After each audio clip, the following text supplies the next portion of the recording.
Olá, uma ótima noite para você que acompanha a nossa programação, meu amigo, minha amiga, seja muito, mas muito bem-vindo a mais uma edição do programa Vejam Só, aquele que é o melhor debate teológico da televisão brasileira. Sempre uma alegria poder dividir esses momentos com você, com a sua família, que eu sei que gosta de interagir, de debater aí na sua sala, no seu sofá, conversar sobre os temas, e esse é o nosso objetivo, que você interaja, que você participe, que você se desperte para o estudo, para o aprofundamento das Sagradas Escrituras. E hoje nós vamos ter um tema muito interessante que, olha, nós vamos tentar falar bastante sobre o assunto, mas muito provavelmente você vai precisar ler mais posteriormente ao programa, para formar a sua resposta também. Fica ligadinho que na sequência nós já vamos apresentar o tema da nossa conversa. Antes, deixa eu pedir para a produção colocar aqui o meu Instagram, @zeca_pereira. Me segue por lá e lá a gente pode conversar um pouquinho mais, interagir sobre os temas, sobre o Vejam Só, algumas fotos dos bastidores também. E eu quero aproveitar e mandar um abraço para a Dona Irene. Dona Irene tem 78 anos e acompanha o Vejam Só todos os dias. A filha dela, a Beta Salim, mandou um recado lá no Instagram, falando: Zé, primeiro ela mandou um recado agradecendo porque um comentário dela foi lido aqui no programa. E depois ela falou da mãe, que a mãe sempre acompanha, sempre assiste. Dona Irene, obrigado, viu, minha irmã, pelo carinho. Deus continue abençoando, te dando vigor, saúde, para que você continue nos acompanhando aí. A nossa oração é para que o programa seja bênção na sua vida também. E obrigado a Beta, que mandou o recado lá também. Faça você também, vai lá, manda um recadinho lá, vai ser muito bacana a gente poder conversar por lá também, tá bom? Fique à vontade e aproveite mais essa edição do Vejam Só. Deixa eu apresentar os meus convidados, eles que terão essa missão espinhosa, viu, na noite de hoje. E daqui a pouquinho você vai descobrir qual é o tema. Mas antes eu quero apresentá-los e a gente dar esse pontapé inicial aqui na nossa conversa. Muita alegria que o Vejam Só recebe na noite de hoje o pastor Rogério Leone Lourenço. Ele que é ministro da Igreja Assembleia de Deus, missão Campo de Igarapava. Longe um pouquinho. Andou. Calma, nós vamos chegar lá. Pastor Rogério, obrigado, meu irmão, pelo carinho. Seja muito bem-vindo. É uma alegria recebê-lo aqui no Vejam Só. Olá, Zeca, graça e paz, nosso irmão reverendo Edivaldo. É um prazer estar aqui com vocês, né? Quero agradecer a Deus por essa oportunidade e tentar, contribuir um pouquinho para esse tema, já muito debatido, né? Mas sempre tem um pezinho ainda para a gente achar, né? Então, eu quero agradecer essa oportunidade e vamos lá, fique ligadinho aí pra gente... Sem dúvida, o desafio é grande, mas eu tenho certeza que o aprendizado vai ser muito, muito maior. Pastor Rogério, é hábito aqui no Vejam Só e eu vou pedir pra gente começar por aí, pro irmão passar o endereço da igreja pra gente, por favor. Isso, eu moro em Buritizal, né, como o Zeca falou, um pouquinho longe daqui, já posso falar a quilometragem? Pode. Da minha cidade aqui dá 436 quilômetros. E já quase em Minas Gerais, né? O endereço da igreja é Rua Washington Luiz, 820, no centro de Buritizal.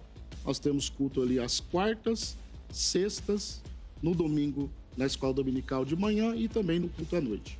Muito bacana, fica aqui todo o nosso agradecimento. Pastor Rogério, né, que gentilmente atendeu o nosso convite, se dispôs a vir até aqui. E o Vejam Só alargando suas fronteiras também, né? Recebendo, graças a Deus, convidados também de longe, distantes, e que têm vindo aqui para abençoar com a participação o programa também. Meu irmão, obrigado. Deus abençoe o ministério, a vida do irmão. Os contatos do pastor Rogério ficaram à sua disposição durante todo o programa, tá bom? Então, se você quiser informações sobre a igreja, o ministério do irmão, ou tirar dúvidas sobre o tema que nós vamos abordar, fique à vontade para localizá-lo por lá, tá certo? O Vejam Só tem a alegria de receber também na noite de hoje o reverendo Edivaldo Alves da Costa, ministro da Igreja Presbiteriana do Brasil, um amigo aqui do Vejam Só, um parceiro que sempre nos ajuda também, muito carinhoso com o programa. Reverendo Edivaldo, obrigado por aceitar o nosso convite novamente, estar aqui. É sempre uma alegria recebê-lo, seja muito bem-vindo. De nada, Zé, que é um prazer retornar aqui ao programa. É um prazer conhecer o pastor Rogério, que vem de tão longe. Esperamos que o programa seja abençoador. É um tema polêmico, sempre tenho que falar sobre esse assunto, né? Das duas testemunhas. Esperamos contribuir de alguma forma para o crescimento do reino de Deus. A igreja do Jardim Elian fica a quantos quilômetros aqui do estado? Não, eu estou pertinho daqui. Eu sou pastor da Igreja Presbiteriana do Jardim Elian. Nosso endereço lá é Rua Adelaide Luiza de Molina, número 31B, nós ficamos no bairro do Jardim Eliã, região de Itaquera. Como ponto de referência para quem mora aqui em São Paulo, nós ficamos perto do Parque do Carmo, que é um parque bastante conhecido lá da nossa região. Então, esse é o endereço da nossa igreja. Nós temos atividades lá. Terça-feira nós temos reunião de oração às 20 horas. Quinta-feira nós temos o estudo bíblico e no domingo, às 9h30, escola dominical e às 19 horas o culto público. Boa. Inclusive, os contatos do Reverendo Edivaldo também à sua disposição. Um deles, o YouTube da igreja. Tem muito material lá também, dos cultos, das programações, pregações do irmão. Com certeza pode ser um material para abençoar a sua vida também. E, se você quiser entrar em contato, tirar dúvidas, falar sobre o assunto, pode localizá-lo por lá também. De novo, obrigado, viu, meu? Aliás, antes da gente começar, deixa eu já dar um recado para o nosso amigo internauta, telespectador. O Reverendo Edivaldo, o pessoal sempre pega no pé dele, porque normalmente a visão dele é a minoritária. É verdade. Vamos maneirar lá, fazer um carinho no nosso irmão. Vai que ele não volta mais aqui no programa, que ele fica chateado. Obrigado, Zeca, pela força aí, viu? Então. O pessoal sempre pega no pé dele lá, não faz isso. Vamos dar um voto de confiança, tá bom, pessoal? Vamos devagar aí. Boa. Ó, vamos rodar a nossa matéria de abertura. Ela vai apresentar o tema, que é muito intrigante, e colocar alguns questionamentos aí. Na sequência a gente volta. Antes da matéria, deixa eu só reforçar. Vou pedir pro pessoal dar um destaque aí no look do dia. E eu vou aproveitar para mandar um abraço pro pessoal da Garbo, que tem ajudado aqui o programa, tem dado esse up aí no meu visual. Obrigado, viu, galera? Se você quer dar uma repaginada ou depende de algum evento importante, procura pelo pessoal da Garbo. Você vai localizá-los ali nas redes sociais. E lá, além de ver todo o portfólio da loja, você obviamente vai encontrar os endereços. Vá até uma loja, fala que você viu aqui no Vejam Só e você vai ganhar um desconto lá também. Vai ficar bonito e vai economizar. Então, sei que você está esperando para procurar pelo pessoal da Garbo, tá bom? Um grande abraço ao Militão, ao irmão André, que tem nos ajudado nessa caminhada. Deus abençoe, meus irmãos, o trabalho de vocês por aí. Bom, vamos lá? Rodar a nossa matéria. Na sequência, a gente volta com as primeiras observações aqui dos nossos convidados. Vejam só. A curiosidade sobre quem são as duas testemunhas do Apocalipse é um tema bastante discutido entre os cristãos. Essas duas testemunhas são mencionadas no capítulo 11 do Apocalipse. Em harmonia com o restante do livro, esse capítulo traz muitas informações e é caracterizado pelo uso de linguagem simbólica. Apesar dos detalhes, a identidade das duas testemunhas não é revelada diretamente. O autor do Apocalipse informa que as duas testemunhas recebem poder divino para profetizar por 1260 dias, vestidas de saco. Em seguida, as duas testemunhas são identificadas com 2 oliveiras e 2 castiçais que estão diante do Deus da terra. Também é dito que, se alguém fizer mal às duas testemunhas, sairá fogo de sua boca. Esse fogo devorará os seus inimigos. Além disso, também é dito que as duas testemunhas recebem poder para fechar o céu, para que não chova nos dias da sua profecia. Elas também têm poder para converter as águas em sangue e para ferir a terra com pragas.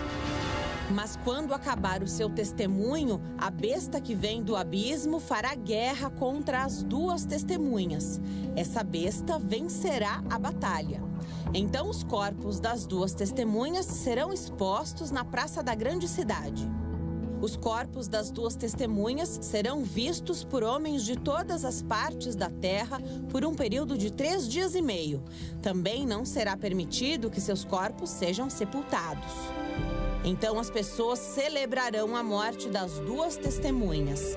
Mas depois de 3 dias e meio, Deus concederá espírito de vida novamente às duas testemunhas. Elas se levantarão e os homens ficarão atemorizados.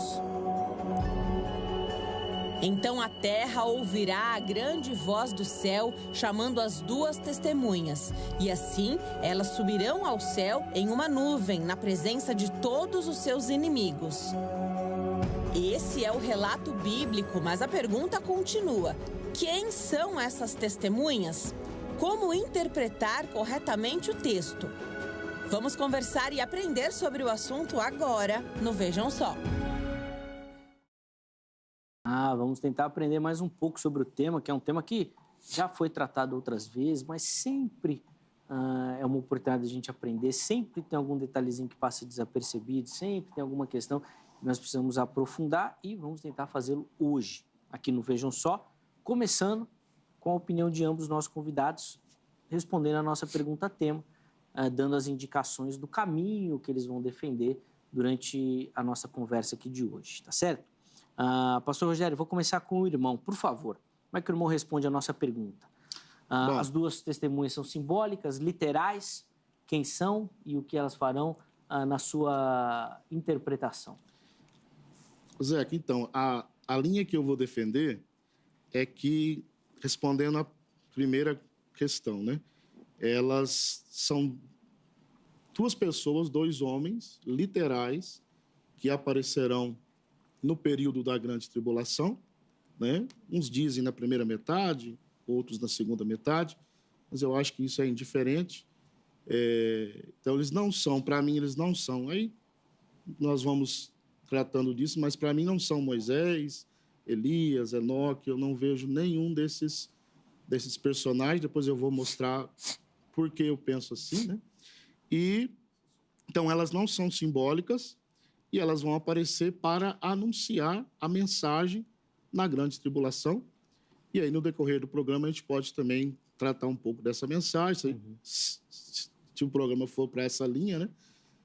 Uns falam que é o evangelho do reino, e eu tenho uma visão sobre isso, mas, assim, em linhas bem gerais, iniciais, eu vou defender que elas são literais, né? Até porque o método que nós adotamos, né? O dispensacionalismo, geralmente, ele usa o método histórico-gramatical. Então, até nós somos um pouco... A gente apanha também um pouco nessa área, não é só o reverendo Edivaldo, porque nós somos acusados de aquilo que é literal, a gente que vai ser contra nós é literal, e aquilo é simbólico, né? Seletivo. Isso. E, na verdade, não é isso. Então, esse método, ele estuda realmente a literalidade. Então, onde é símbolo. O Apocalipse, ele é repleto de símbolos, mas nós vemos também algumas coisas literais. Então, em linhas bem gerais, iniciais, eu vou defender que elas são pessoas literais, que serão dois profetas que se levantarão no período da grande tribulação. Sim. Depois a gente vai aprofundar um pouquinho melhor essas questões, até porque o pastor Rogério vai poder, a partir da visão dele, falar o porquê que as outras não podem se encaixar no texto também. A gente tem algumas opções aí durante o programa, nós vamos tentar colocar essas questões também. Reverendo Edivaldo, a palavra está com o irmão. Testemunhas simbólicas, literais, quem são, o que farão, como é que o irmão responde o nosso questionamento? Muito bem, Zeca e pastor Rogério. Eu diria inicialmente que Apocalipse, capítulo 11, sem dúvida nenhuma, é o capítulo mais difícil de se interpretar do livro. Eu já tive a oportunidade de lecionar na igreja sobre o livro. E nós temos muita polêmica, muita discussão, mas sem dúvida nenhuma o capítulo 11 é o mais polêmico. Não há consenso, não há uniformidade entre os estudiosos com relação a quem são essas duas testemunhas. Apesar desse assunto já ter sido tratado em outras ocasiões, a gente sempre vê aspectos novos e relances do próprio texto que chamam a nossa atenção. Respondendo a sua pergunta inicialmente, nós temos 3 perguntas, né? Hoje o tema do programa são 3 perguntas. Uma já fica difícil, vamos às 3. Então, vamos por partes. Sobre a primeira, as duas testemunhas são simbólicas ou literais? Eu vou defender que as duas testemunhas são simbólicas. Elas, aqui, na verdade, no texto, elas representam. A literatura apocalíptica, ela permite que você trabalhe muito com símbolos. Se os dispensacionalistas sofrem, os amilenistas, que é o meu caso, também sofrem. Porque nós somos chamados o tempo todo de alegóricos. Tudo é símbolo, tudo é simbólico, tudo é figurativo, nada é literal. Não é o caso. Agora, então, respondendo à primeira pergunta, as duas testemunhas são simbólicas. A segunda, quem são? Quem são, eu vou falar mais para frente, mais detalhadamente, mas eu vou defender a ideia de que essas duas testemunhas, na verdade, não são duas, elas representam a igreja, é uma só. É a igreja. É mais ou menos o que Jesus faz lá em Lucas, capítulo 9, quando ele manda os seus discípulos de 2 em 2. Você tem a missão dos 12, lá em Lucas 9. Em Lucas, capítulo 10, você tem a missão dos 70, totalizando 82 discípulos. Então, Jesus os manda de 2 em 2, para um ajudar o outro, um fortalecer o outro. Então, aqui, em Apocalipse 11, no meu entendimento, essas duas testemunhas, na verdade, elas representam o testemunho da igreja ao longo da história. E a terceira pergunta, o que farão? O que farão? Pelo texto, no capítulo 11, o que elas fazem é muito claro. Elas são testemunhas, a palavra testemunha vem do grego martiria. Elas são aquelas que proclamam. O que elas fazem? Elas pregam o evangelho no decorrer da história. Então, eu sigo a visão idealista.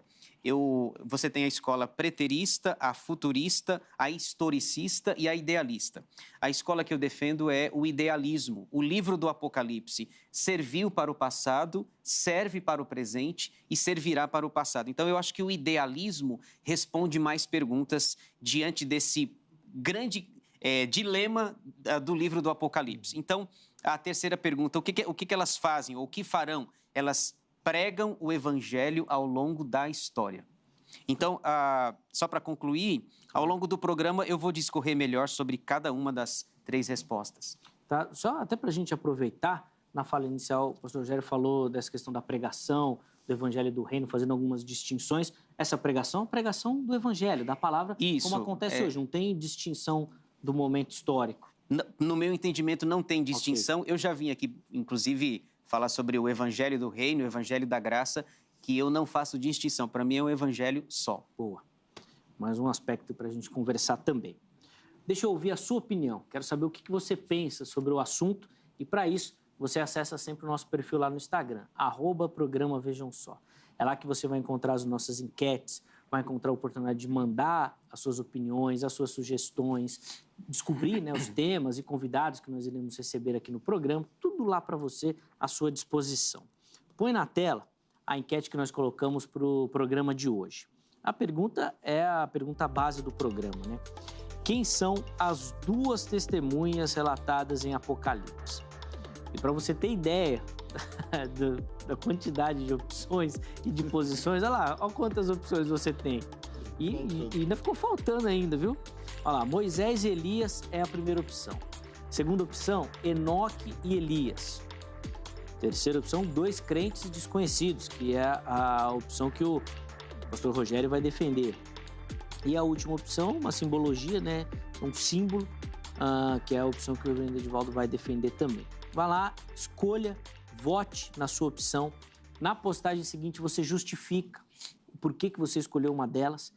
Essa justificativa, nós vamos pegar algumas e colocar aqui durante o programa também, para a gente poder conversar usando a sua visão e a sua observação sobre o texto sagrado, tá bom? Então vai lá e participe.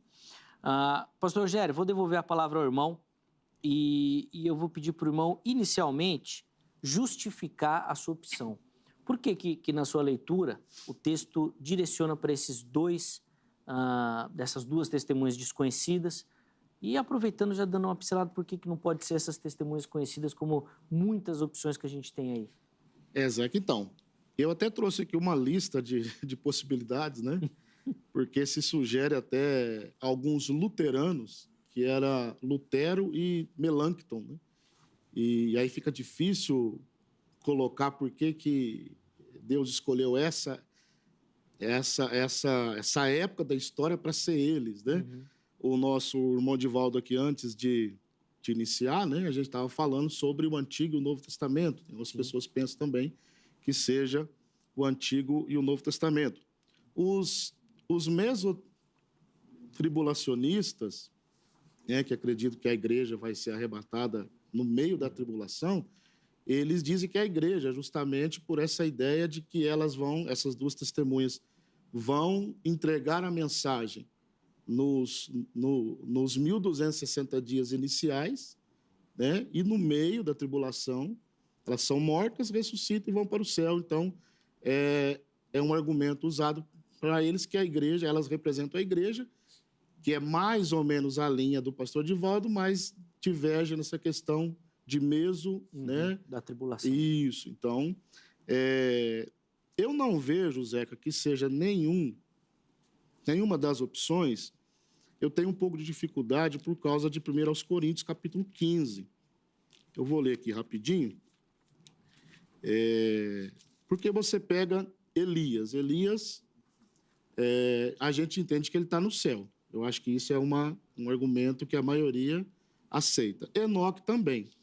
Moisés, como ele morreu, a Bíblia diz que ele morreu, foi sepultado, ele também está no céu. Então, eu tenho um pouco de dificuldade em entender como que eles voltarão, né, já estando num plano espiritual, que, a meu ver, definitivo, né? Então, eu acho que esse argumento de qualquer uma delas esbarra aqui na primeira carta de Coríntios 15, 50, né? Que diz que a carne e o sangue não herdam o reino de Deus, né?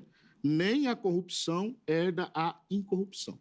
Então, se eu for dizer que é Elias, Enoque, Moisés, eu vou encontrar uma dificuldade muito grande para explicar como que eles já, num plano que, a meu ver, eles não morrem mais, né? Eles vão voltar aqui e vão morrer, né? Nós vemos ressurreições na Bíblia, tanto no Antigo Testamento quanto no Novo, mas ressurreições normais, digamos assim, que as pessoas morreram de novo, né? Não uma ressurreição, porque eu penso que quem ressuscitou, igual Jesus ressuscitou, já num corpo glorificado, né? Que a Bíblia nos diz que nós vamos ser semelhante a ele. A glorificação do crente, a meu ver, é o estágio final do plano de redenção. É a glorificação do corpo, é a ressurreição.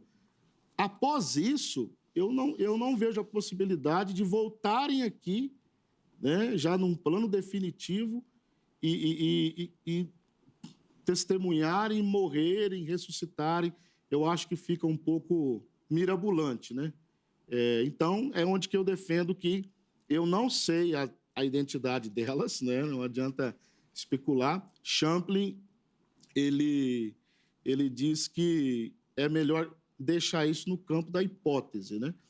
Agora, o campo da hipótese na questão de identificação, mas que serão 2 homens, 2 profetas que se levantarão, né?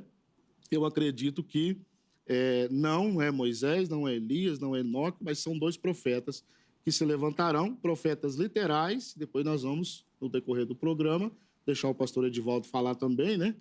Eu já assisti alguns debates dele, ele é muito respeitoso, vamos na mesma linha, né? Mas eu acredito que eles são 2 profetas que se levantarão e eu descarto todas essas possibilidades aqui. Novo Testamento, Antigo Testamento, Enoque, Elias, Moisés, Lutero, muito menos. Sim, sim. Então, eu vou dessa linha. Não, depois o irmão vai embasar a sua visão e aí nós vamos conversar mais especificamente para o irmão falar porque que não pode ser uma questão simbólica também, como o reverendo Edivaldo vai defender. Reverendo Edivaldo, eu quero ouvir o irmão nesse sentido também.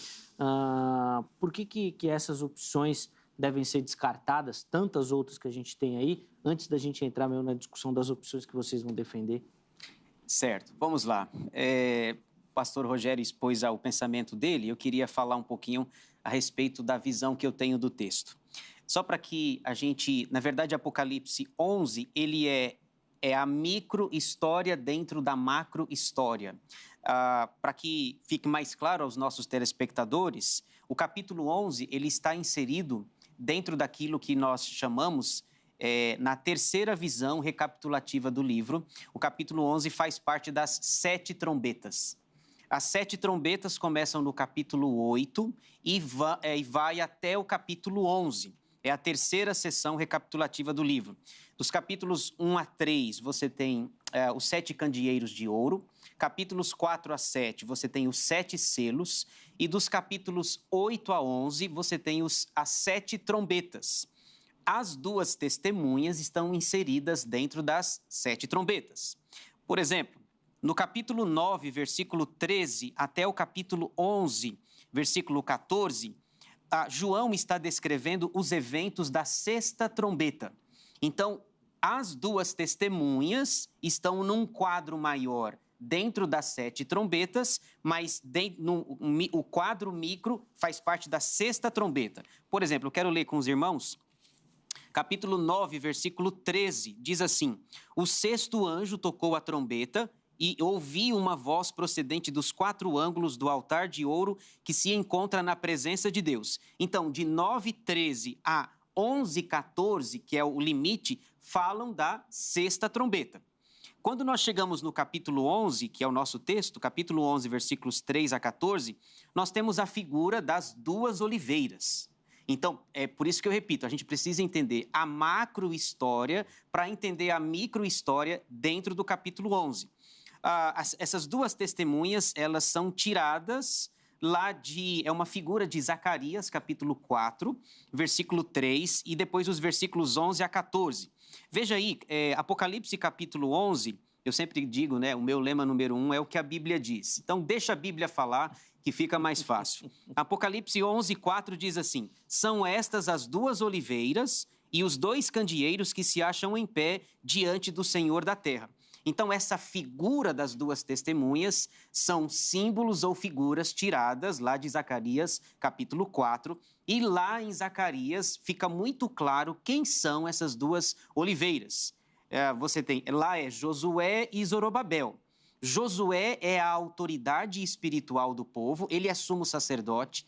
E lá em Zacarias capítulo 3, Satanás se apresenta diante de Deus, dizendo que Josué não pode oferecer o seu trabalho porque as suas vestes estão sujas. Então, a primeira oliveira é Josué. A segunda oliveira é Zorobabel, que é a autoridade política do povo, a autoridade civil do povo. Então, João está pegando essa cena lá de Zacarias capítulo 4. E só o pastor Rogério já falou, mas eu queria só citar novamente nas possibilidades aí que apareceram na pesquisa.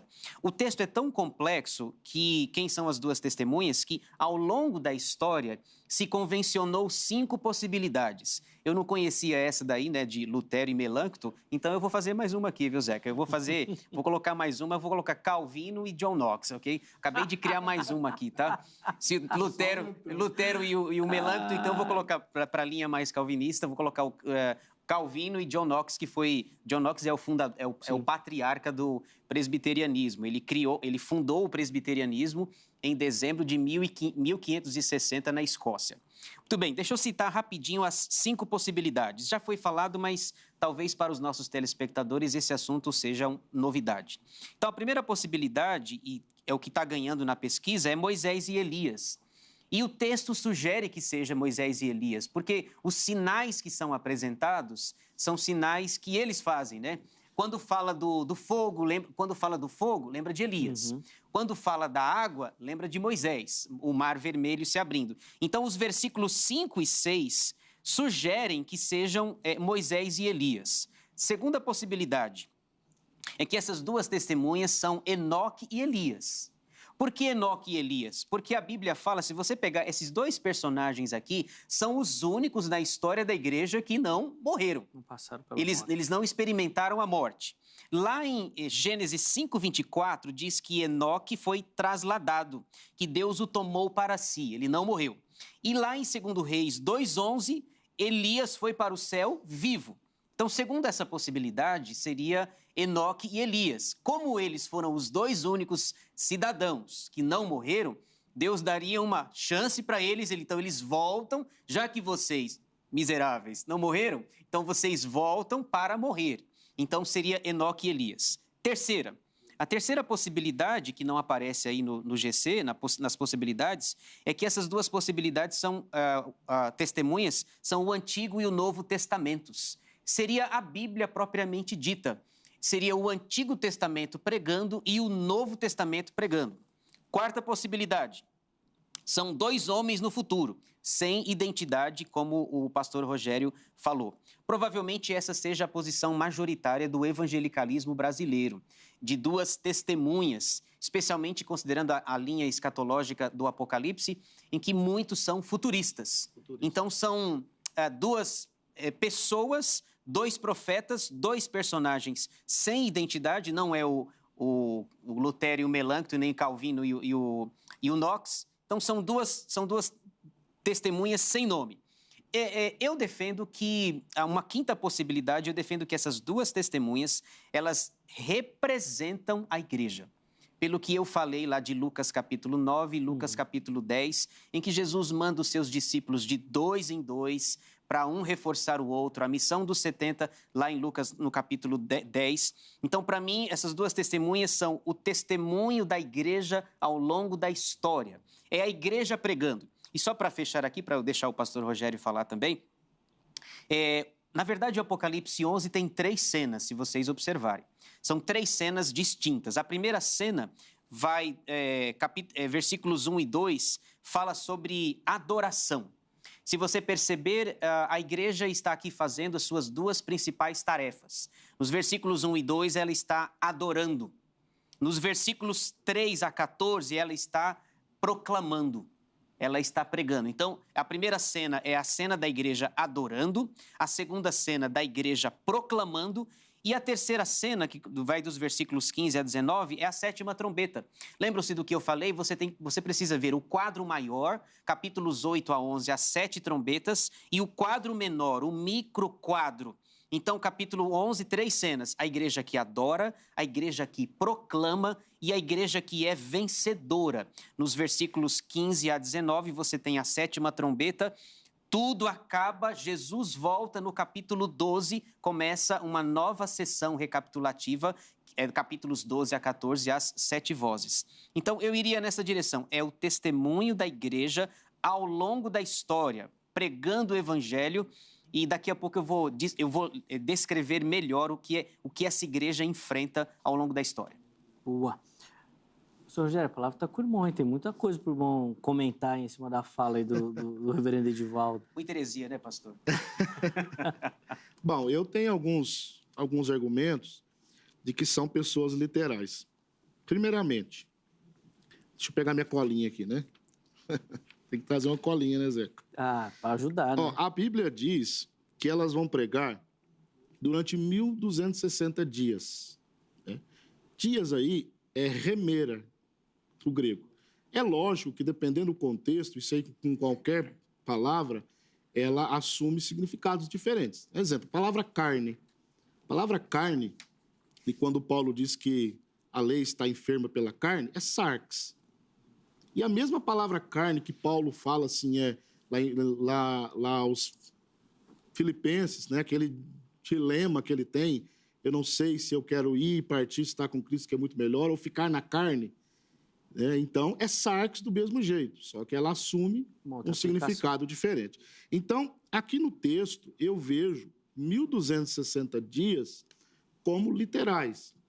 E a gente pega o texto de Daniel, né, que o anticristo vai vir, vai fazer um concerto com muitos por uma semana, e na metade da semana, 1.260 dias, ou 42 meses, ou 3 anos e meio, é a mesma coisa, porque os judeus, eles contavam o mês de 30 dias, que não é igual a nós, que temos, acho que 5 meses, se eu não me engano, que tem 31 dias. Então, 1.260 dias aí, eles são, a meu ver, literais.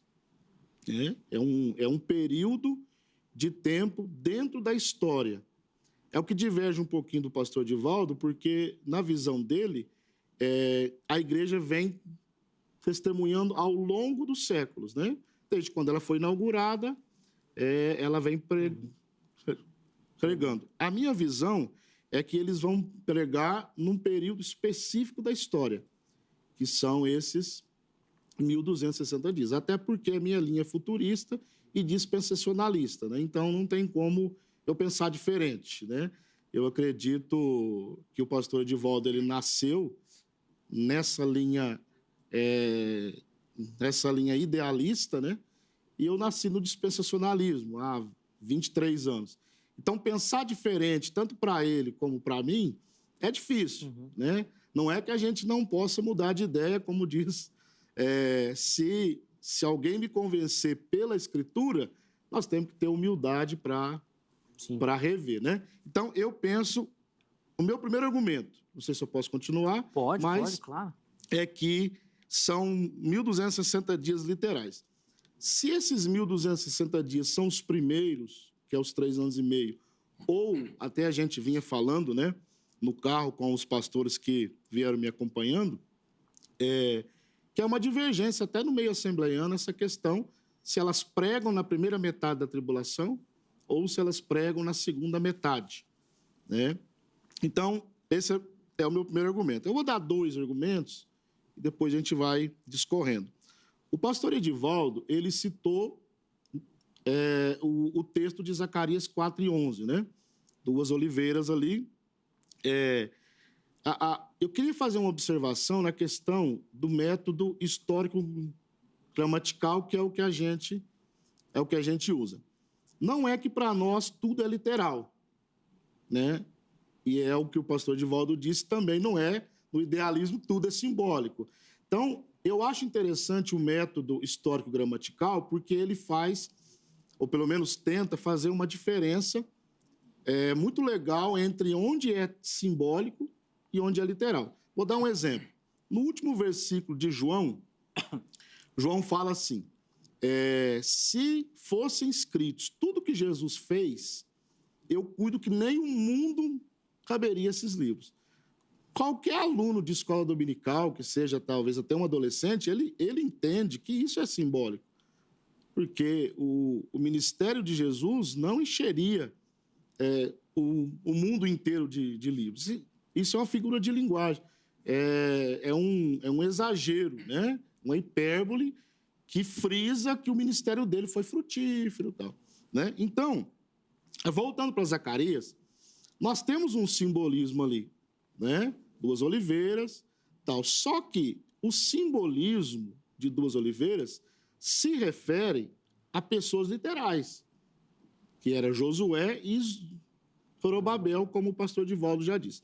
Então, assim, a minha visão é que aqui, no livro de Apocalipse, onde diz, né, eles são, no versículo 4, eles são 2 oliveiras, são 2 castiçais, né? É a mesma representação, como o pastor já disse, de Zacarias 4:11, mas se referindo a pessoas literais.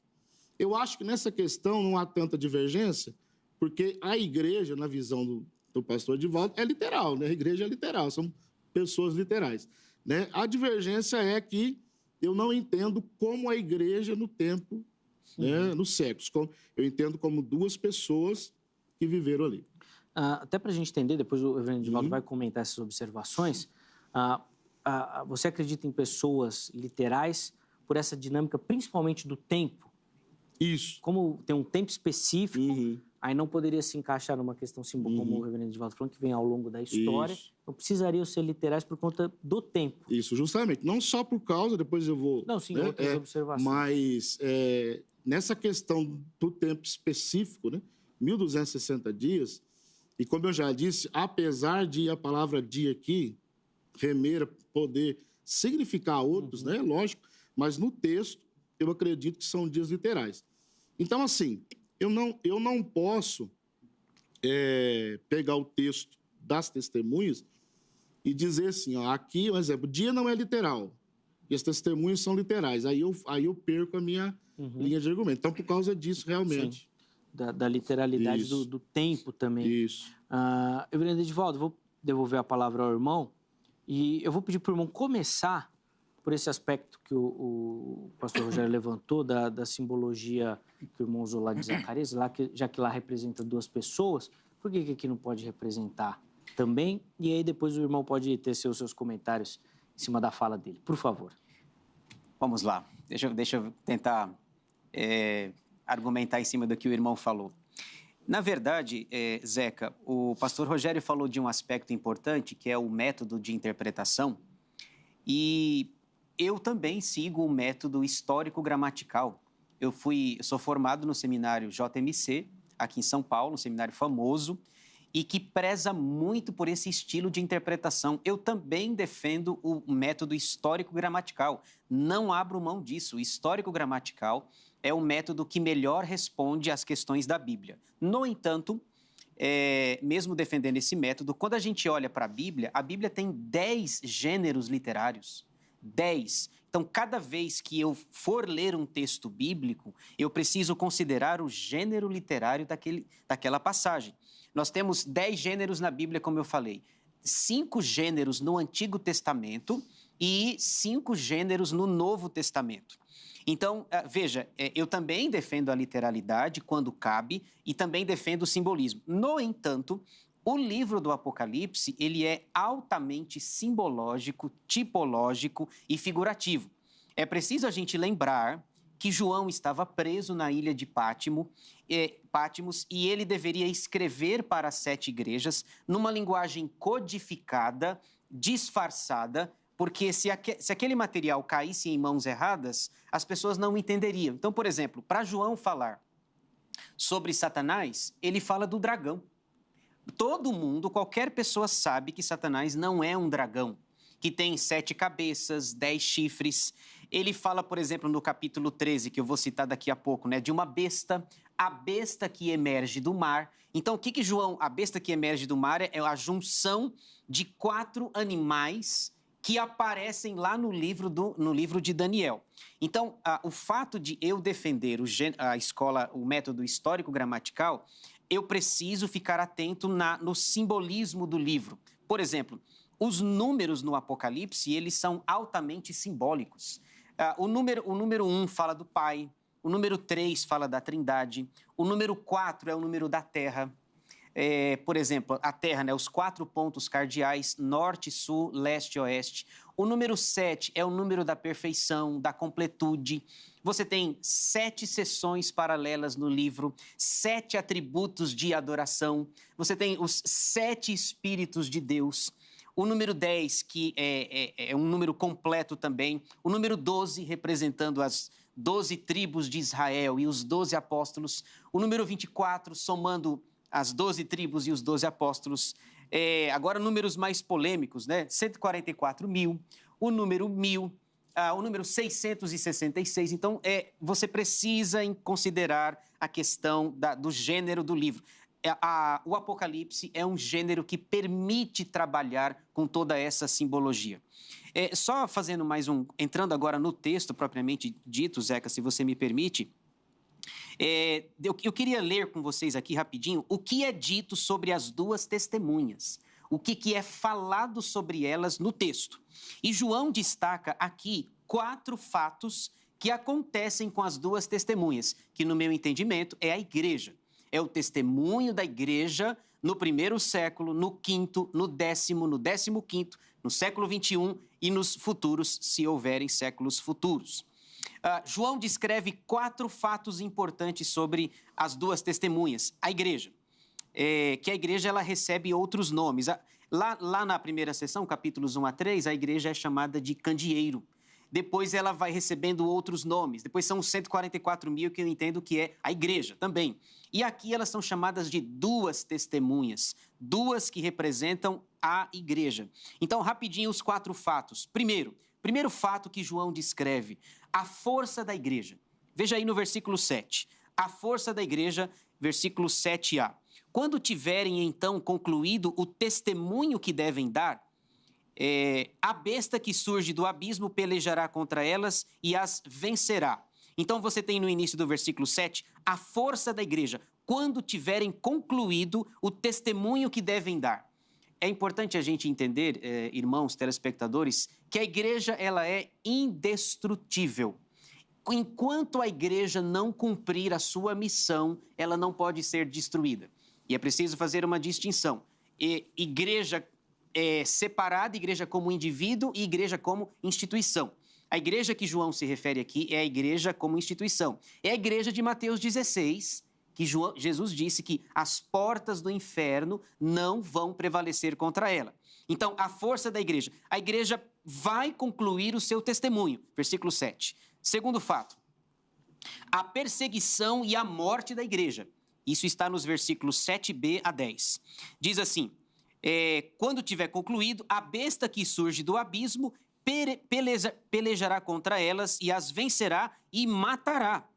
E o seu cadáver ficará estirado na praça da grande cidade, que espiritualmente se chama Sodoma e Egito, onde também o seu Senhor foi crucificado. Por que eu entendo que é simbólico? Por que eu entendo que essas duas testemunhas é a igreja? Discordando um pouco do pastor Rogério. Porque, veja, Jesus não foi crucificado nem em Sodoma e nem no Egito. Jesus foi crucificado fora de Jerusalém. A ideia, quando João usa Sodoma e Egito, são duas cidades, duas localidades que são símbolos na Bíblia de oposição ou de homens pecadores. Sodoma e Gomorra, a gente lembra da destruição delas. Egito, Êxodo 12:40 diz que o povo de Israel ficou 430 anos escravizado no Egito. Então, veja, as duas testemunhas são simbólicas. Aonde a igreja é morta? Numa praça. E essa praça também não é literal, essa praça é simbólica. Não é em Sodoma e em Egito. Pedro vai usar na sua primeira carta a figura da Babilônia, aquela que se encontra na Babilônia, se referindo à igreja. Mas não é a Babilônia de Nabucodonosor, é a Babilônia código, no caso, Roma. Então a igreja é perseguida e morta. Versículo 9. Então, muitos dentre os povos, tribos e línguas e nações contemplam os cadáveres das duas testemunhas por 3 dias e meio e não permitem que esses cadáveres sejam sepultados. Os que habitam sobre a terra se alegram por causa deles. Realizarão festas e enviarão presentes uns aos outros, porquanto esses 2 profetas atormentaram os que moram sobre a terra. Essa ideia de atormentaram os que moram sobre a terra é o testemunho da igreja. Lembram-se de Atos 17?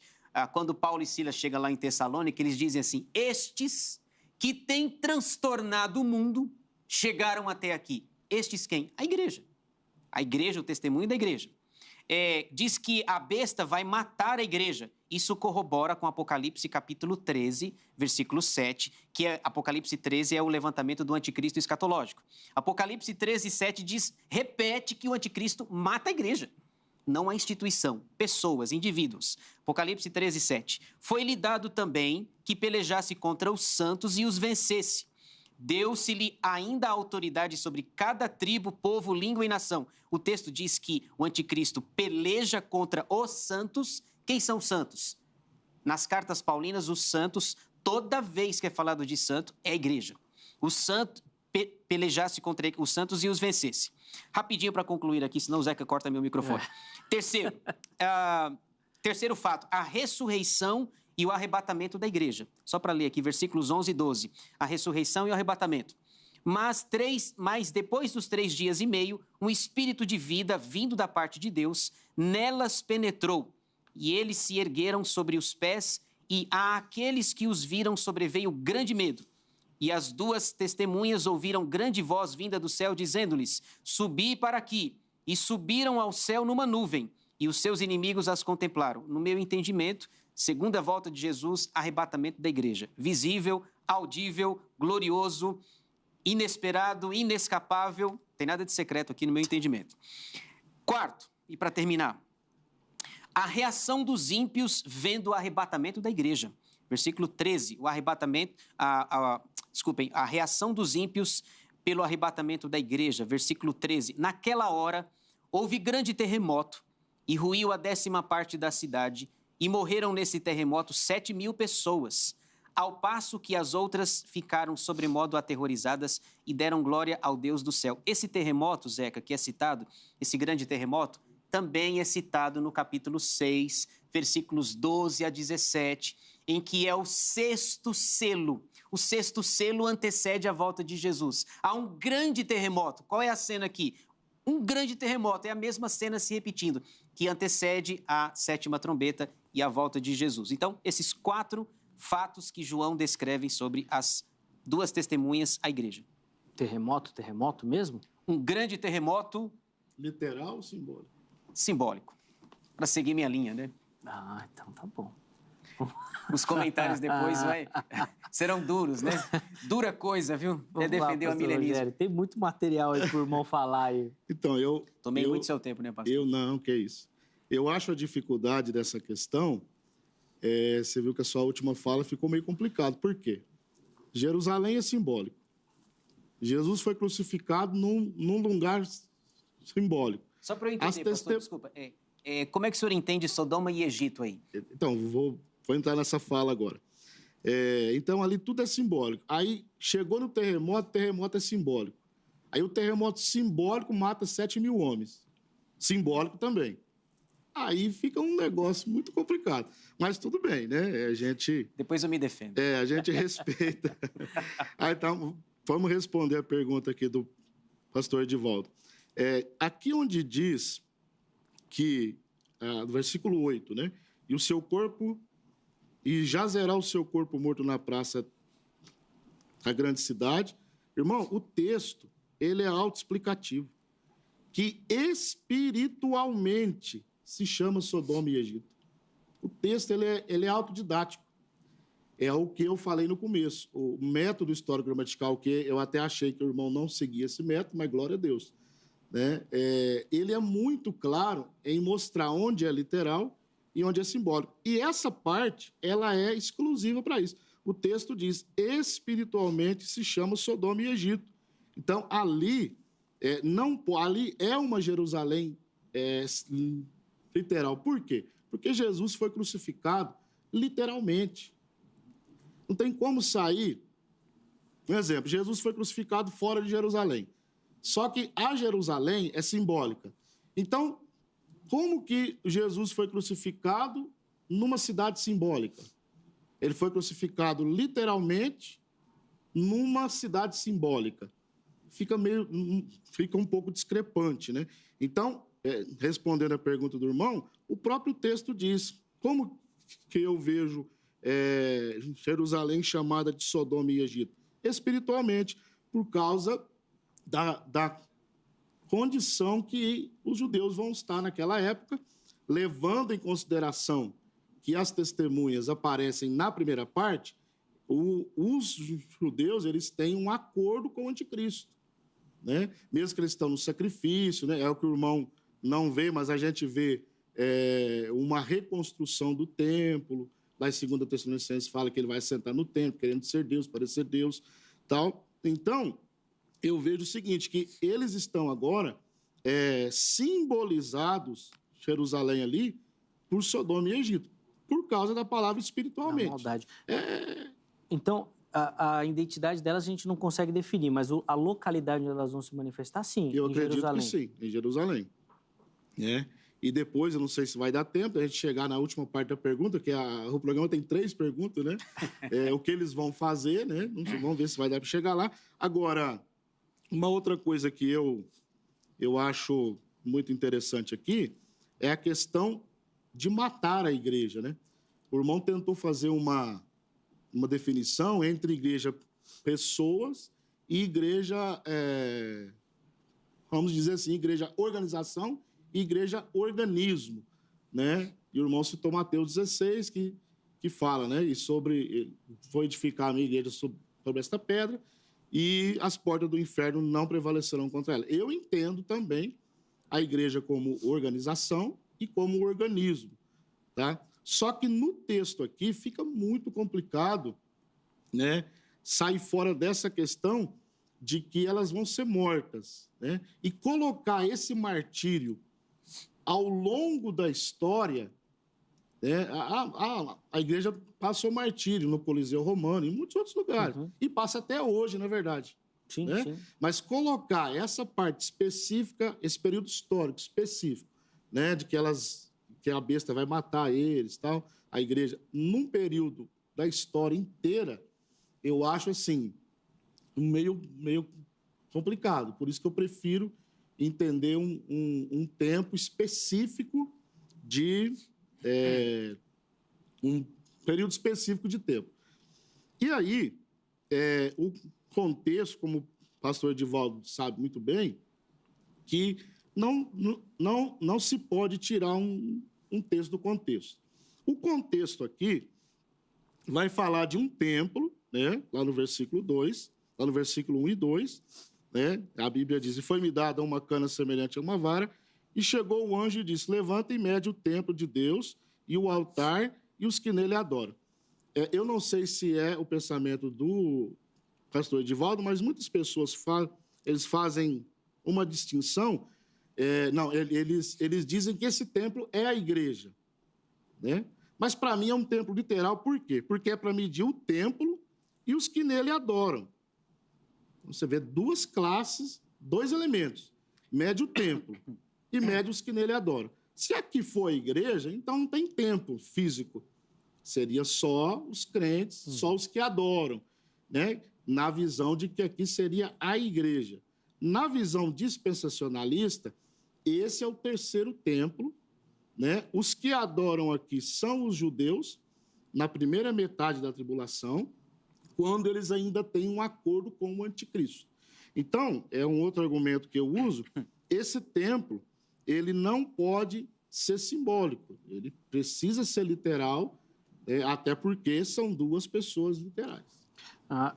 O pastor Edivaldo vai voltar com a palavra e nós vamos encerrar esse bloco com a fala do reverendo Edivaldo, mas, pastor Rogério, queria só que o irmão explicasse, inclusive a dinâmica que o reverendo Edivaldo fez aqui da sequência do texto, colocando o arrebatamento com a ressurreição. Queria que o irmão falasse bem rapidamente, na sua visão, como é que vai funcionar essa ressurreição dessas pessoas, né? Então, literais, se é antes o arrebatamento da igreja, como é que entra nessa sua visão, por favor? Então, eu até vou pegar um gancho nessa pergunta e vou pegar aqui o versículo 11 do capítulo 11, que vai falar lá que elas vão ficar mortas, né? Por 3 dias, 3 dias e meio.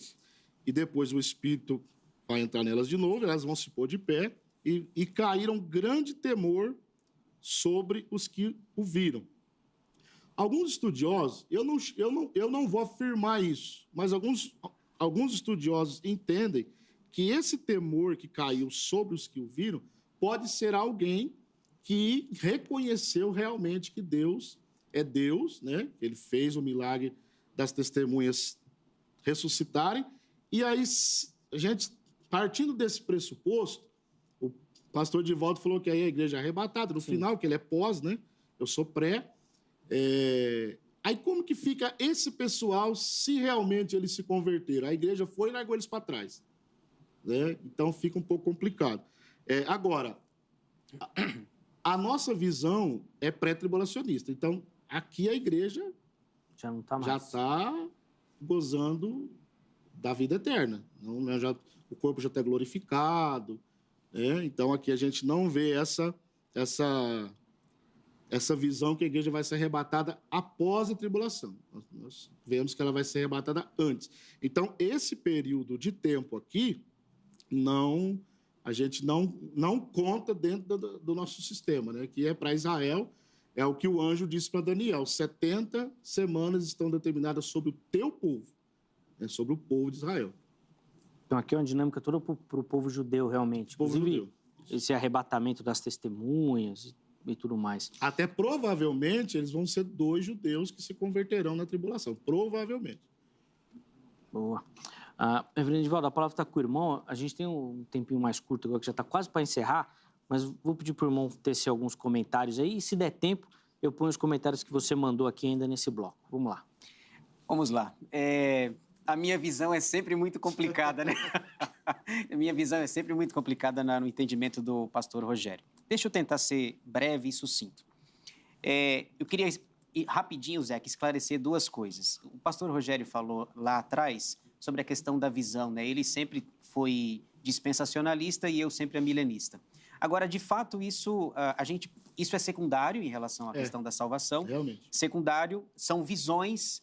De fato, a gente pode mudar mesmo de pensamento. Só uma informaçãozinha rápida, o reverendo Hernandes, que é famoso, conhecido, ele era dispensacionalista, ele defendia com unhas e dentes essa escola e hoje ele é amilenista. Ele defendia o dispensacionalismo e hoje ele é amilenista. A segunda observação breve que eu queria fazer é que eu acho que o pastor Rogério não entendeu o meu comentário, porque parece que no entendimento dele, Jesus nem foi crucificado, né? Até a crucificação de Jesus foi simbólica e não aconteceu. Na né? visão do irmão, né? Não, então, Porque talvez... se Jerusalém é simbólico, a crucificação também tem que ser. Talvez seja culpa minha mesmo de não ter me expressado bem.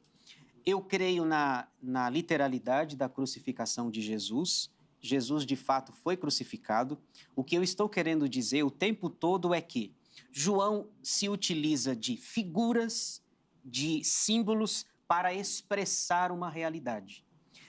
O símbolo está ali, mas por trás do símbolo existe uma realidade. Como eu falei de Satanás. Ninguém acredita que Satanás é um dragão, mas ele é descrito como um dragão. Então, você não deve pegar a literalidade do símbolo. Por trás do símbolo existe uma realidade. Por exemplo, voltando para Sodoma e Egito. Jesus foi crucificado, sim. Acredito na literalidade, sim, porque senão 1 Coríntios 15, que é o capítulo da ressurreição, não faz sentido. Porém, o que João está dizendo, ele está pegando um símbolo. Espiritualmente, essa cidade se chama Sodoma e Egito, mas a gente sabe que literalmente é Jerusalém. Então, Zeca... Aí é a minha visão. Ué. Não, o que eu estou querendo dizer é o seguinte, o símbolo transmite uma realidade. Isso. O símbolo transmite uma realidade, porque deu a entender que nada aconteceu, que Jesus nem foi morto, na verdade, né? E não foi isso que eu quis dizer. Então, Sodoma e Egito são um símbolo da realidade espiritual que a Jerusalém vive. Mas Jesus foi morto em Jerusalém, literalmente. Só para fechar aqui da minha parte, seguindo a sequência do texto, o versículo 14 diz assim: passou o segundo ai, eis que, sem demora, vem o terceiro ai. O segundo ai é a sexta trombeta. A sexta trombeta, que vai do capítulo 9, versículo 13, até o 11, 14. Depois vem o terceiro ai, que também é conhecido como sétima trombeta. E na sétima trombeta, Jesus volta. Então, eu sou pós-tribulacionista, né? Eu sou pós do pós do pós. Apocalipse... No último. No último. Apocalipse 11, 15 diz assim: o sétimo anjo tocou a trombeta e houve no céu grandes vozes dizendo: o reino do mundo se tornou de nosso Senhor e do seu Cristo, e ele reinará pelos séculos dos séculos. E aí vem a música, o cântico dos anciãos. Então, passou o segundo ai, passou a sexta trombeta, a igreja adora a Deus, versículos 1 e 2, a igreja proclama, versículos 3 a 14, e agora a igreja está no céu, versículo 15. Esse é o meu entendimento. Tinha tanta coisa para a gente falar, ficou até pergunta pelo caminho aí, mas infelizmente a gente não vai ter tempo nesse bloco. No próximo bloco, ele é mais curtinho, eu vou só devolver a palavra aos irmãos para considerações finais, mas principalmente, queria que, se fosse possível, a gente fizesse um esforço para oferecer para quem nos assiste uma aplicação disso. Às vezes a pessoa está discutindo escatologia, isso está tão longe, isso não muda nada da minha... Não, tem uma aplicação prática para você. Algo que Deus quer falar com você. O reverendo Edivaldo falou aqui, são símbolos, mas tem uma verdade por trás disso tudo. Até no símbolo tem uma verdade também. Então é isso que a gente quer deixar com você, essa aplicação. No próximo bloco, eles terão essa oportunidade de oferecer para você essa aplicação, fica ligadinho. Vou deixar os comentários também, se possível, para o próximo bloco, para a gente encerrar, que senão vou estourar o tempo. Põe na tela aí o telefone da Grade, da Academia Teológica da Graça de Deus, parceira aqui do Vejam Só. São mais de 20 anos de parceria e a Grade oferecendo para você que gosta do estudo da teologia um ambiente, uma oportunidade para você aprimorar esse dom, esse talento que Deus já colocou na sua vida. Gosta do estudo das Sagradas Escrituras? Gosta do estudo da teologia? Procura pela Grade, código 11 3115 0819 é o telefone da Grade, você liga, tira todas as suas dúvidas, tem vários formatos, modos, e vai lá. Liga lá que você vai pegar todas as informações, eu tenho certeza que você vai se encaixar em uma forma e será um próximo aluno aí da Grade também, tá bom? Tem as redes sociais da HIT, o site da HIT, Facebook, Instagram, o www.hittv.com.br, que é o nosso site. Gosta de navegar pela internet, entra por lá que você vai encontrar muita informação da emissora e dos programas. Mas eu quero reforçar com você o nosso QR Code, que é o passaporte que vai te levar lá para o nosso canal oficial do YouTube. Se eu não me engano, nós já estamos em 206 mil inscritos no nosso canal. Faça você parte desse grupo também. E lá você vai ter acesso a todo o nosso material, Perdeu um Vejam Só? Você assiste lá.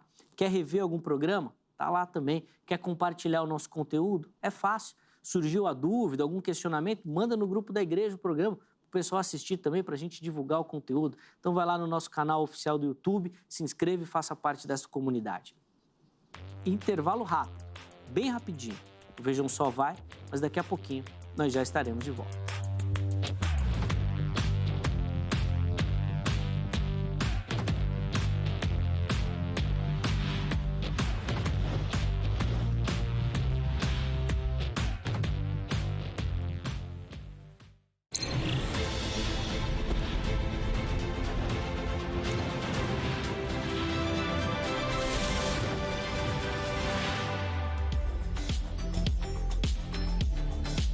Muito bom, já estamos de volta com o programa Vejam Só, recebendo aqui no nosso estúdio as duas testemunhas do Apocalipse. É isso? Não, né? Não é isso. Mas esse é o nosso tema. Estamos estudando sobre o texto lá de Apocalipse 11, onde eu apresento as duas testemunhas, recebendo aqui no nosso estúdio o pastor Rogério Leone Lourenço e também o reverendo Edivaldo Alves da Costa, ambos dando as suas observações e interpretações sobre o texto, as suas posições e analisando também outras posições que não aparecem na ideia deles aqui, mas que são comuns no pensamento do evangelicalismo nacional, tá certo? Deixa eu dar aquela moral para você que nos assiste, vou mostrar aqui as fotos e vou correr um pouquinho para dar tempo dos meus convidados falarem aqui sem pressa nas suas considerações finais. Daí, ó, aparece o nosso e-mail, vejamsó@hittv.com.br. Você pode utilizar essa ferramenta para mandar sua foto ou as nossas redes sociais. Olha lá, @programa Vejam Só. Está assistindo agora o programa, já entra no Instagram, faz a selfie e encaminha por mensagem. É muito simples. Ou, se você preferir, vai lá no Facebook, facebook.com/programa Vejam Só. Do mesmo jeito, vai na mensagem, faz a selfie e encaminha. Nome completo, cidade e estado, tá bom? Que você fala. Se você quiser mandar também o ministério que você congrega, fique à vontade. A gente dá aquela informação completa por aqui, tá bom? E na sequência eu vou mostrar o presente que você que mandar a foto vai concorrer, tá bom? A primeira foto vem aqui de Perus, em São Paulo, e quem vai aparecer aí para você é o Ricardo Góes, acompanhando o Vejam Só também. Boa, Ricardo. Obrigado, meu irmão, pelo carinho. Minha oração é que o programa seja bênção na sua vida, meu irmão. Forte abraço, Deus abençoe, continue nos acompanhando, tá bom? A próxima foto vem lá do Rio Grande do Sul, Pântano Grande. Vera Lúcia Prado é a nossa telespectadora. Boa, Vera. Obrigado por acompanhar o programa lá no Rio Grande do Sul, Paraná também. A gente tem muita audiência, recebe muita foto também. Deus abençoe, minha irmã. Obrigado pelo carinho. Encerramos o nosso passeio de hoje, né, ou as nossas fotos, lá em Pernambuco, São Lourenço da Mata. E quem vai aparecer aí, ó, é o Varley dos Santos. Varley, obrigado, meu irmão, pelo carinho também, acompanhando o Vejam Só. Lá no Nordeste, nossa audiência é muito grande, principalmente ali na Bahia. Recebe muita foto. O estado de Pernambuco também sempre aparece por aqui. Faça você também, como esses nossos amigos, mande a sua foto e você vai concorrer a este presente aí que nós vamos mandar na sua casa. Esta linda caneca do Vejam Só. E ó, manda foto que você que nos assiste vai ter. Os nossos convidados não vão ganhar. E eu tô falando bem baixinho, assim, pra eles não ficarem chateados. Eles pedem toda vez, mas eu não dou conta de dar caneca para todo mundo, mas eu quero dar para você. É meu telespectador que dá a sua audiência. Manda a foto que eu vou mandar esse presente aí na sua casa, tá bom? Os convidados, eles vão ter que batalhar. A gente podia colocar até uma regra, Angélica. Convidado que vier 3, 4 vezes no ano ganha. Aí eles vão estar sempre aceitando o nosso convite, né? Não vão falar não. Pode ser uma opção, viu? Faça você também, manda a sua foto e você vai concorrer a esta caneca que nós vamos mandar de presente. Queridos, o nosso tempo é curto, mas a gente ainda tem a oportunidade de falar tranquilamente, com calma. Se precisar cortar, eu dou o alerta aqui. Pastor Rogério, vou passar a palavra ao irmão. Considerações finais. Não esquece dos recados também. Vamos começar por aí, por favor. É isso aí, Zé. Eu quero agradecer, né, a Deus em primeiro lugar, porque para mim foi uma surpresa, na verdade, né, de ter sido convidado através do pastor Weder, né? Sim. Mandar um alô lá para ele, que é o primeiro vice-presidente do nosso campo. Também é o pastor Wallace, que é o primeiro vice, que é irmão do pastor Weder, né? Pastor Valdemar Santana, que é o nosso segundo vice. e a toda a igreja lá na cidade de Buritizal. Buritizal é uma cidade de menos de 5 mil habitantes. É uma cidade muito gostosa de morar, um ambiente muito gostoso, e mandar um alô lá para a igreja, né? Para toda a igreja lá em Buritizal, que está me aguardando, né, para um culto de ensino lá. E também mandar um alô para minha esposa, né? Não posso esquecer, irmã Érica, que Deus abençoe você, minhas filhas, Ana Clara e Sara, meus pais, toda a minha família, né? Fiz até uma listinha aqui para não esquecer. Que Deus abençoe cada um de vocês. Foi um prazer conhecer o pastor Edivaldo, né? Vi alguns debates dele aqui já, conhecer o Zeca pessoalmente. E agradecer a toda a produção, a Angélica, por essa simpatia. Tá quase vontade de mudar para cá, né? Boa. E aí eu quero deixar a minha palavra final, né, agora sobre o tema, né? O tema é debate ao longo de séculos, né? Mas eu acho que nós não chegamos na mensagem delas, né, pastor Edivaldo? Mas eu acho que o interessante é a mensagem, né? Se for a igreja na visão do pastor Edivaldo, se for a duas pessoas literais na minha visão, que é o que eu acredito, a mensagem é importante, a mensagem de Deus à humanidade, né? Então, quero deixar você que está aí na sua casa essa palavra, né? Que você acate a mensagem de Deus. A mensagem de Deus ao seu coração, a salvação eterna, a morte de Cristo na cruz, que eu acho que isso é o mais importante. E muito obrigado a todos. Agradeço. Pastor Rogério, a gente que agradece o carinho do irmão. Obrigado por aceitar o nosso convite. Foi uma honra. Percorrer esse caminho aqui, estar aqui. É uma alegria mesmo recebê-lo, as portas estão abertas. Amém. Conte com o Vejam Só, aquilo que a gente puder também contribuir com o ministério do irmão. Deus abençoe o retorno. E fica tranquilo, o pessoal da igreja, que ele não vai mudar para cá, não, viu? Ele tá aqui, mas é brincando, tá? Só brincadeira, senão é os brincadeira. caras já fecham a porta lá, pastor. Vai chegar lá, os caras mudaram a chave. Ó, os contatos do pastor Rogério também à sua disposição. Fique à vontade para localizá-lo e contactá-lo por lá. Reverendo Edivaldo, a palavra está com o irmão. Por favor. Muito bem. É difícil ser sucinto falando de Apocalipse, né? Mas vamos lá. Eu entendo, Zeca, que quando João escreveu o livro do Apocalipse, ele tinha uma mensagem muito clara. E eu sou defensor de que o livro foi escrito já próximo do final do primeiro século. Eu defendo a escrita do livro no ano 95, 96 depois de Cristo. Ouvi um estudioso dizendo que João morreu com 94 anos de idade no ano 103 depois de Cristo. Então ele já entra no segundo século. Ele tem uma mensagem clara que é confortar e consolar a igreja que estava sendo martirizada. Quando ele foi deportado para a ilha de Patmos, no reinado de Domiciano, que é considerado um segundo Nero. Domiciano assume do ano 81 ao ano 96, que é justamente o período em que João é exilado na ilha de Patmos. Então eu entendo que a mensagem de Apocalipse não pode ser futurista, porque a igreja está sofrendo, a igreja está morrendo, está sendo martirizada, as portas aqui na terra estão sendo fechadas e no capítulo 4 é aberta uma porta no céu. Então a ideia dele é consolar a igreja diante do sofrimento. Como aplicação e como palavra final, eu entendo que eu acho que faz mais sentido dizer que é a igreja ao longo dos séculos, o testemunho da igreja ao longo dos séculos.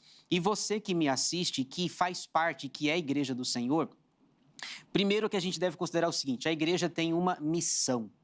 A igreja é testemunha, a igreja é mártir, ela anuncia o evangelho ao longo da história. Segundo, que essa missão, Jesus garantiu que nós seremos vencedores. O texto diz lá no versículo 7, quando então tiverem concluído, ela não morre antes, só quando concluir o testemunho. Então, a primeira coisa, ela recebe uma missão, essa missão é indestrutível. Terceira coisa, de 4 que eu queria dizer, é que ela pode sofrer. Essa igreja tem sofrido ao longo da história e a gente tem visto isso. O século XX é o século onde o maior número de mortos cristãos aconteceram. De todos os séculos, o século XX morreram mais cristãos do que nos 19 anteriores. Então, a igreja pode sofrer. A gente tem visto o Estado Islâmico, as pessoas maltratando a igreja. E a quarta coisa é que a igreja ela é triunfadora. A igreja ela é vencedora. Porque se ela morre, se ela fica estendida simbolicamente em Sodoma e Egito, cidades espirituais, o testemunho de Apocalipse 11 diz que ela ressuscita. Então, você que é igreja, assim como eu, como nós aqui, nós recebemos uma missão. Essa missão ela vai ser cumprida, por mais que nós soframos, no final das contas, nós seremos mais do que vencedores, porque colocado um espírito de vida, ela ressuscita, triunfa e ela vai reinar para sempre com o Senhor. Então essa é a minha palavra de aplicação. A igreja ela sofre, mas ela também é vitoriosa. Amém. Obrigado, reverendo Edivaldo, pelo carinho. Infelizmente o nosso tempo não permite, né, que se alongue nas explicações, é uma pena, mas espero que você se desperte para esse estudo. De novo, obrigado. Deus continue abençoando a vida do irmão, os contatos também do reverendo Edivaldo, à sua disposição, tá bom? Fique à vontade para localizá-lo por lá.